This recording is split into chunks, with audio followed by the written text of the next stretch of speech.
देशर खां रिपोर्ट करे रहियो आहे अली गुलाम खोसो।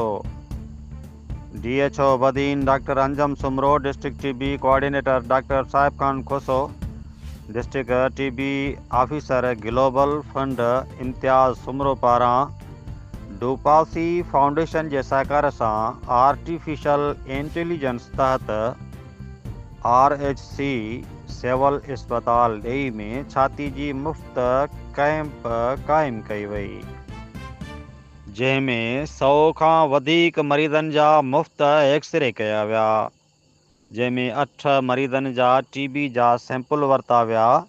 डूपासी फाउंडेशन जे नुमाइंदे महफ़ूज़ अली बोहड़ ॿुधायो त असां USAID जे ताउन सां असां TB जो मुफ़्त कैंपूं लॻायूं पिया।